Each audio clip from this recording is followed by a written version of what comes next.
Oh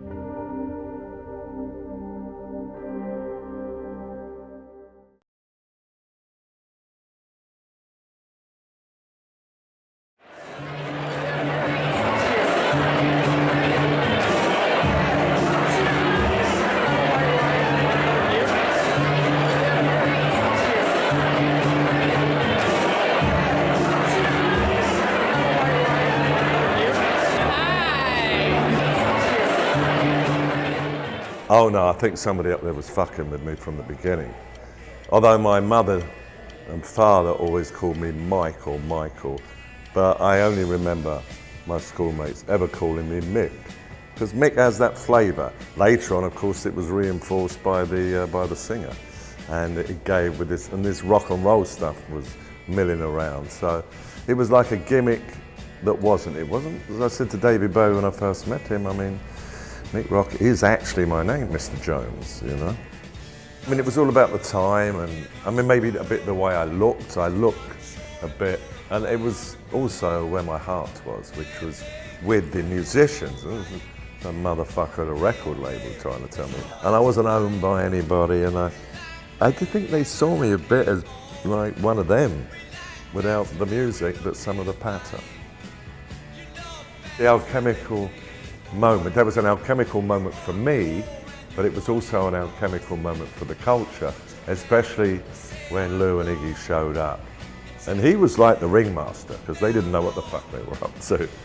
David clearly did know something about what he was up to. And that summer of '72, the breakout summer, when all pandemonium began, it was a different time. It was talking hardcore, very young, sex, drugs and rock and roll, and they were priorities. And photography was not a priority. It was sex, drugs, rock and roll and music, you know, in whatever order you choose. And creativity, that's the key thing as well. It wasn't just, whoa, what kind of, well, what about the sex, Mick? You know, well, you had to have been there. I could be lying about anything I tell you, because you never know unless you're in the room. Living Theatre, Space, Odyssey, Kabuki Theatre. He was drawing. Once you got to realise what he was up to, he every time he twitched, he drew some new element. It was a very rich concoction that he was up to. Musically as well, he was you couldn't, well, that's the, you know the sound of the Rolling Stones. It's always is that Keith Richard guitar and Mick Jagger doing his thing. God bless him. David was more than just a rock and roller though. And he even said in interviews, which for him it was, he always regarded himself as an artist. He certainly was pop in the sensibility of his audience for a while, because he had that element too. He could give you whatever. Which way do you want it? That's sound and vision. He was combining those two words, sound and vision. He's definitely a visionary. I mean, you could call him anything you want, but you'd have to include the word visionary. I mean, you can try and avoid it and you can't. David would always have his eye on the culture a bit, whereas Iggy and Lou didn't give a fuck, you know. But David, because he could act, and he has acted, and he was very astute with the media. It's hard to realise how totally brilliant he was, really, because you have to keep talking about so many fucking things. And then there is the music, which I know in his core of core, that's what he cares about most. I knew David wasn't beamed in from Mars, but when I'm shooting him, he was. I mean, I've always been capable of that suspension of my disbelief.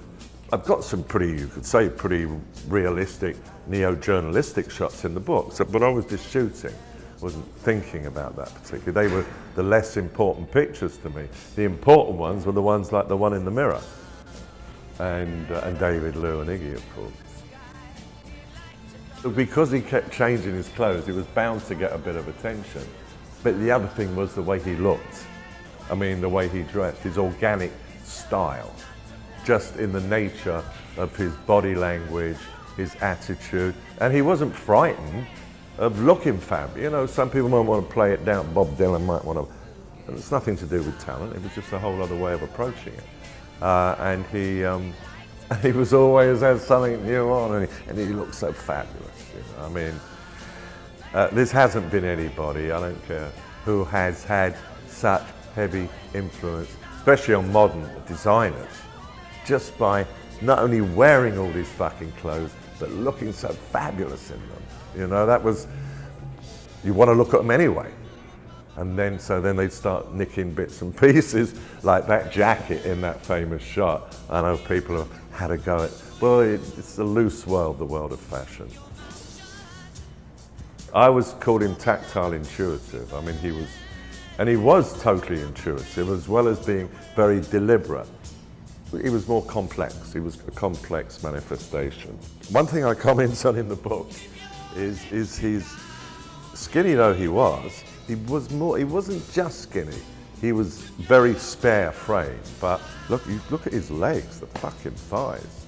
And the neck was the long neck. It was like Bob Dylan's. It was, you know, it was quite swan-like. He was also an enthusiast and a fan, and he had a light spirit. I think the spiritual lightness was important.